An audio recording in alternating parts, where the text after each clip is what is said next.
conversation explores the art of thinking beyond the obvious. And today I have my special guest. He's a two-time TEDx speaker, former Army combat canine handler, and of course, trauma to transformation leadership expert, and the founder of World of Dog, none other than Mr. Ryan Matthew. Welcome, Mr. Ryan on Abstract Essay. Can you please introduce more about yourself that I miss? Yeah, thank you so much for having me. My name is Brian Matthews, also known as the Canine Mentalist, and I've essentially dedicated my life to dogs because they've done so much for me in my lifetime. Everything from overcoming PTSD and there for me in my darkest moments of when I had cancer and a heart attack at the age of 30. And so I'm here to dedicate my life back to dogs that have done so much for me. Thank you for your dedication, Mr. Ryan. Here on Abstract Essay, we salute you, we celebrate you. Because we love dogs as well. Thank you. And today, let's talk about being you, being the founder of the World of Dog. You were an Army combat canine handler. What is the single most important thing your military working dog taught you about leadership under fire that no human could have taught you? That's a really great question.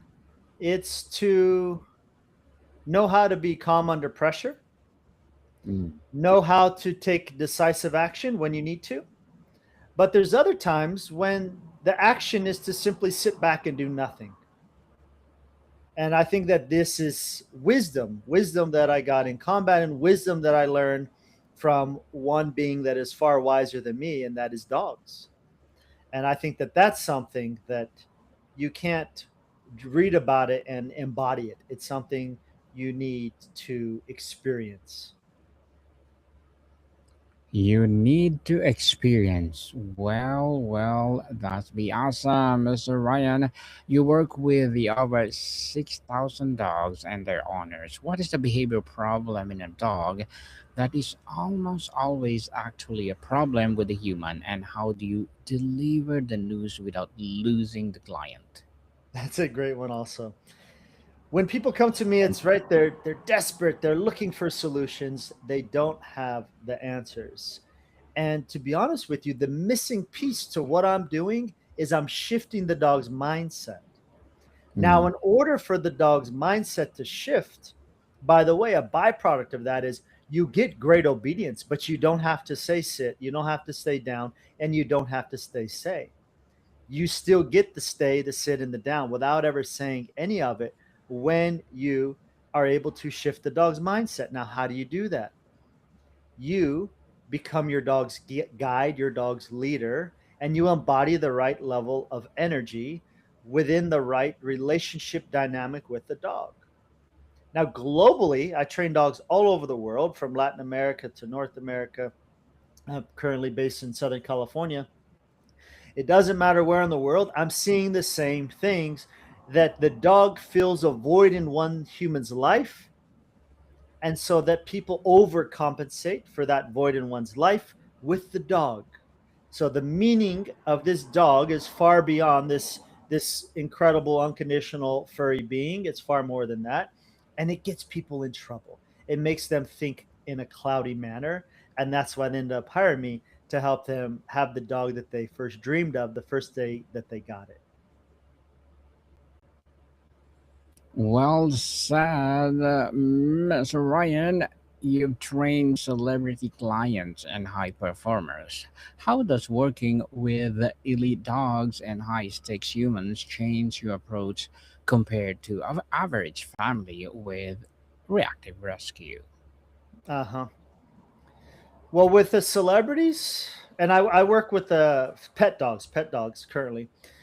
Hmm. I work with like Navy SEALs just last week, and this is a different experience to some regard because I'm able to really just share the steps and the protocols. And this type of high performance being doesn't need to know all the reasons why. They're just very good at following instruction. Now, the celebrities will take a different approach. They'll provide you with a problem, I'll provide a solution, and then they provide problems back to my solution. And it usually is by way of, you know, our household dynamic is not set up for that.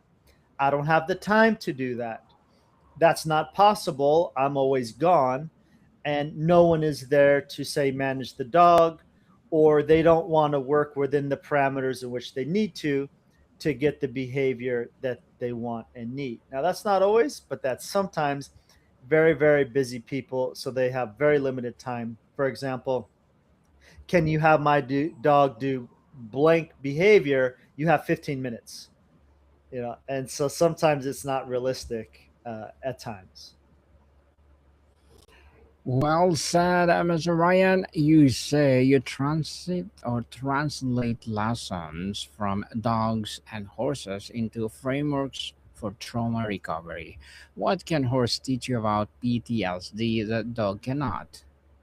Well, I'm not the horse expert, but I have partnered with two world renowned horse trainers, one by the name of Steve Ross out of Arizona, and the other is Sydney Jackson from Jackson Performance out of Utah. And we are putting on experiential learning for corporations that want to teach their leaders within the organization lessons that traditional keynote speeches are just not delivering. They're not moving the needle forward on things like leadership, conflict resolution, communication, and embodiment of total self awareness and how they're showing up in the workplace. We feel both horses and dogs can do that. You see, the animals are a mirror, especially horses, from what Sydney and Steve teach me. Horses will mirror what's going on internally that we may not be aware of. Okay. And they'll do it in a very subtle manner. And dogs will show you in a very obvious manner. Okay. And that's why we're having this contrast of these two different types of animals, prey and predator, in this experiential learning. Again, in these lessons that we get hands on, because I don't know about you, but I'm a firm believer that words don't always teach, but experiences do. Certainly, totally agree with that, Mr. Ryan. By age 30, you survived combat PTSD, cancer, and serious car crash, and a heart attack. Walk me through the order of those events and which one broke you the most in the moment versus which one changed you the most long term. Mm. Well, the first event was in 2005 when I had my military working dog, Zito, a German Shepherd, and we went to the war. And we were in Missoula, Iraq, working with special operations and infantry, and we would go on a variety of type of missions there. And that was when I came home to a really different Ryan, a Ryan that I hadn't met before, hyper vigilant, couldn't walk over sewer manhole covers on the street, going out in public places and looking at people's hips and ankles to see if they're carrying a weapon, right? I was physically here, but I really wasn't here. My physical body was here, but my mind was elsewhere. Then that's what it started with. And I remember my very first bomb threat sweep was back when I was stationed in Fort Carson, Colorado. And I remember when I was driving to that first bomb threat sweep, I took on this mantra so that I would have the courage to go and search for the bombs. And it was, I am dead. I told myself that over and over and over again so that I'd have the courage to go and do my job. But that mantra of I am dead came back to bite me about 6 years later. In May of 2011, I was diagnosed with stage 3 colon cancer at 30. Mm. And this isn't something that I was prepared for or anything. And within 24 hours, I was being taken in an ambulance and having emergency surgery to remove the tumor. I then had 6 months of chemotherapy. But after the very first round of chemotherapy, the unimaginable happened. I had a widowmaker heart attack.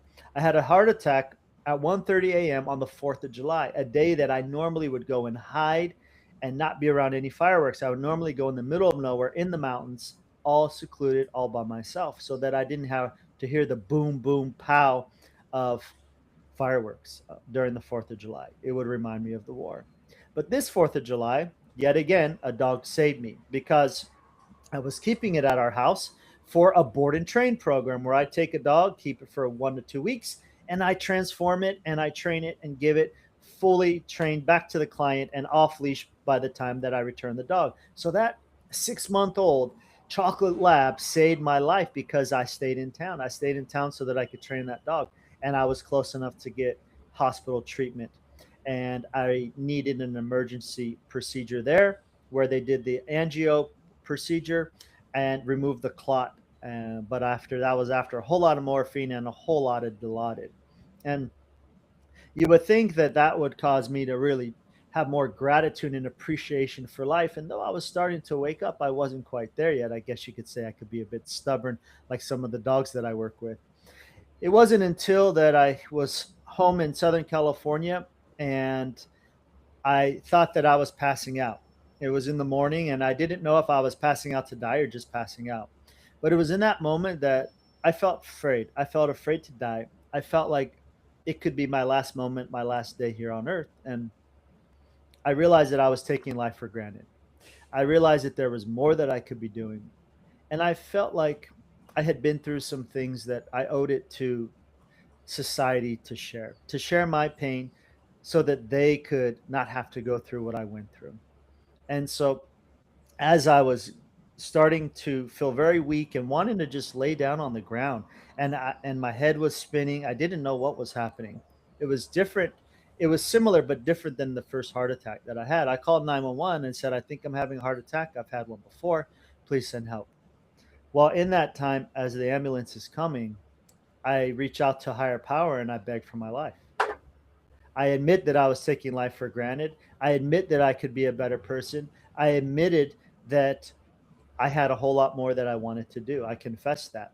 And I asked, I begged for my life and I said, if you give me another opportunity in life, I will commit to sharing with other people what I've done so they can improve their lives. I will honor my soul contract like I said that I would and give back to dogs and dedicate my life to dogs. And so that's what I've done ever since I was 19 years old. That was the defining moment when I said, I got to do it differently. Once I made that soul contract, if you will, I started to feel better. And the ambulance came and they hooked me up to all the other stuff. And they say, "You seem fine. We could tell through an EKG you've had a heart attack before. You should go to the emergency room." And I didn't need to because in my mind, in my heart, I knew that I was good. I knew that I needed to confess to what I was doing wrong and how I would live my life moving forward. And that's what I did. And so that was my most defining moment. And now I've been really on fire about how I can again best serve the masses, sharing my gift of understanding dogs and helping frustrated dogs and confused people and vice versa to better interact and save the lives of many dogs because they saved me. Mr. Ryan, you offer a 30-day problem dog to a dream dog challenge. What is the parallel human challenge embodied in the program, and what's the honor transforming about themselves over those 30 days? Man, I'm so glad you asked that question because I've done something a bit unique that I've never done before. And I created a workbook in this 30-day challenge. And the workbook, sure, it guides you on what you need to do, why you need to do it, what you likely will do wrong based on the thousands of people that I've worked with, and how to overcome that. But there's another piece to this workbook, and it's a self awareness piece. It literally will ask you when your dog begged you for food, what was your initial thought and what did you want to do?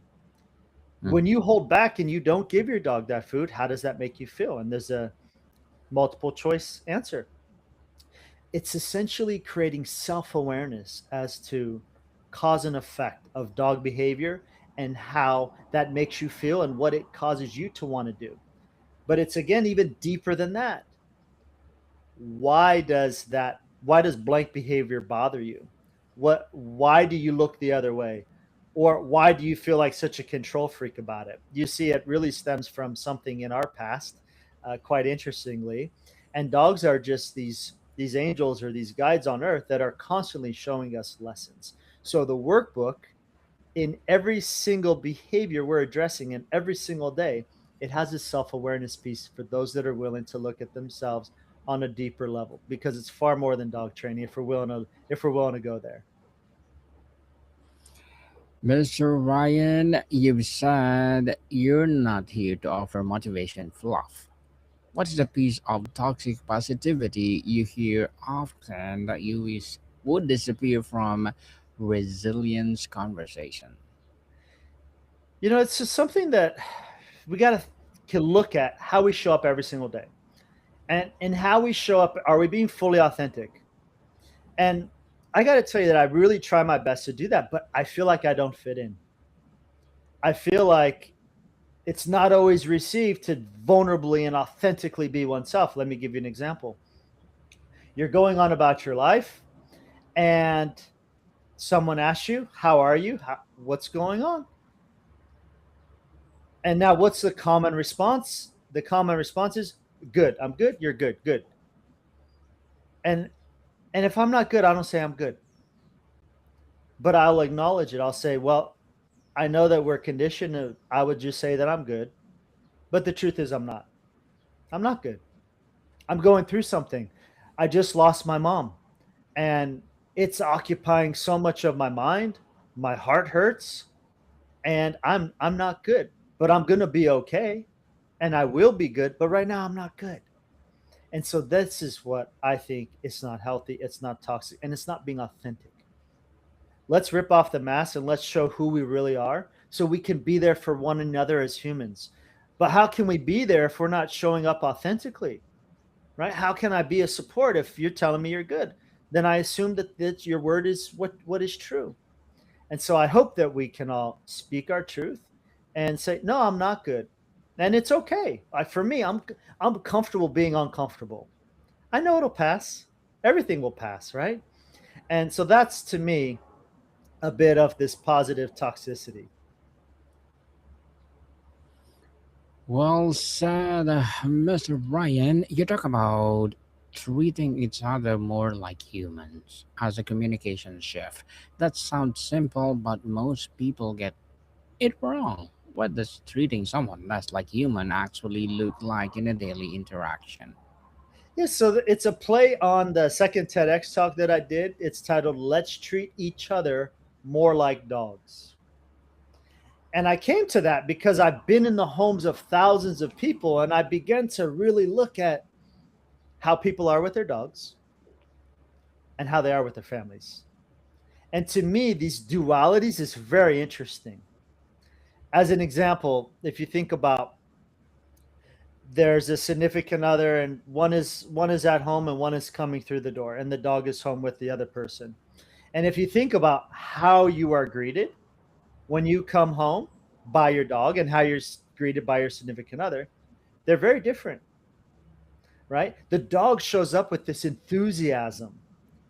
It was like the first time they seen you. You feel validated. You feel seen. You feel important. And that feels really good. Yet our significant other hardly pays any attention that we just came home, right? And maybe there's a balance in between the two. Maybe we we don't need to run to someone with this extreme enthusiasm and jumping up and down when they come in like a dog would, right? So maybe the dog could be a little bit calmer and a little bit more healthy, and maybe that attachment is a little bit unhealthy. But maybe, just maybe, the significant other can show a bit more enthusiasm that they're glad the person that they care about came home.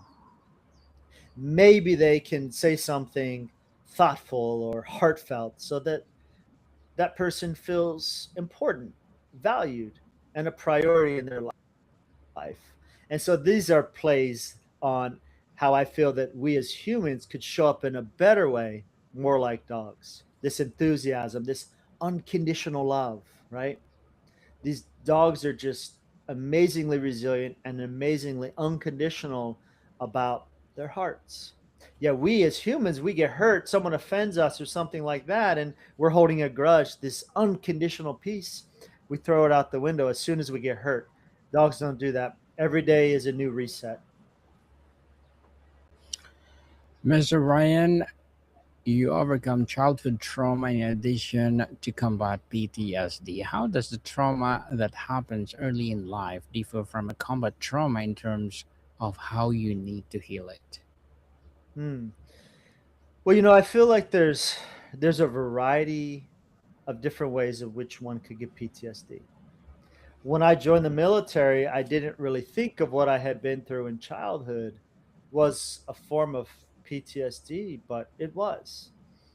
I also didn't think about after combat that my horrific ATV accident that I drove over a mountain cliff recklessly and carelessly, that also is PTSD. I didn't think about that. And so I think that PTSD can show up in many ways and it can still impact us in similar patterns, regardless of who we are or what we've been through. I will say, though, that there's a variety of modalities to help us move our lives forward, to move our mindset forward, to move our soul forward on who we want to become, who we want to embody. But one thing I do know is that it's not just going to get better over time because we want to will it to. That won't do it. It requires effort. It requires nurturing that. We got to water that plant of resilience or it won't grow. That I know to be true. But what works for one, I don't think works for another. I think it has to do with who we are and what we embody and what we believe in and what we're open to. As an example, one could learn very well through uh, trauma recovery in some regards with horses, right? That's an option. Other people are doing EMDR. Others are doing hypnosis. Other people are doing plant medicine. And I think that in life, that if we have an openness and we kind of follow a path that feels true for us with good intention, of course, right? That if we look at these different modalities, then we can feel what calls to us. Maybe it's nature. I have friends that go fishing as a form of therapy. Others do music. My friend Richard Casper is the founder of Creative Vets in Nashville, Tennessee, and they help veterans tell their story through songwriting. And so there's all these things out here. I think what matters is that we just roll up our sleeves, we get out there, and we start doing the work on ourselves in whatever way we're going to do it. And if something doesn't feel like it fits or it's not helpful, it doesn't mean that nothing will. It doesn't mean there's no hope. It means we got to get more creative. It means we got to keep finding what is more meant for us. And so I'm not here to say what are the modalities and all of this. I would say that if we come from a creative place and we come from a motivated, driven place to say, you know what, I don't like X, Y, and Z about myself or what I keep experiencing, I want to change it, that we will. Because whatever we put time into, that thing will grow, that thing will improve, whatever it is, whether it's a relationship or the well-mannered dog that you desire. If you invest the uh, time at the gym. You put in the reps with training at the gym, put in the reps of training with your dog, put in the reps of nurturing your relationship with your loved ones. They will grow, but we got to put in the time. Well said, Mr. Ryan. And to wrap up our discussion for today, you've been a guest on our podcast discussing suicide awareness, cancer survival, divorce, jail, and PTSD. What's one topic you avoided taking about publicly and why? Of all those topics, what do I tend to avoid? Is that what I hear? Yes, what's one topic you would avoided talking about publicly and why? Except for those topics. Oh, geez, I could tell you that for years I avoided some topics, but after 2019, I don't avoid anything. I'm willing to talk about anything because I think there's some empowerment in being radically vulnerable and our authentic selves. So for me, everything and anything's on the table. Again, I'm just a messenger and I want to help others through what I've been through. Beautifully articulated, Mr. Ryan. And can you please invite our listeners to support your business, your projects, or anything you want to promote on Abstract Essay? Absolutely. People can connect with me on Instagram at World of Dog Training, and that's also the same name of the website. But I'm here to help anyone with their dog training needs, or if anyone is just struggling with anything that they're going through in their life, I'm here to be a support because life's a whole lot easier when we have community and we have support. Well said, Mr. Ryan. But before I will let you go, I have one more question. You've earned nearly $1 million with your canine mentalist strategy. What is the relationship between financial success and genuine healing? Can you have one without the other, or have you seen people chase the wrong one first? Absolutely. I've seen it in celebrity clients that I've worked with, and I've seen it in myself. I remember that I used to do my business from my ego. I used to chase the dollar because it fed my ego. And I can tell you now I run my business from my heart, but it took some growing. It took some maturing and it took some prioritizing. At the end of the day, really what matters in this life, because we can't take all this stuff with us, right? We chase this money, but yet we can't take any of it with us. And so I look for what I call the richness of life, which is those moments that just make you smile inside and out. Yes, well said again, Mr. Ryan. We cannot take our money when we will die. So, Mr. Ryan, thank you so much for your time. Thank you for having me. It's been really great. Likewise, Morticon people, see you soon.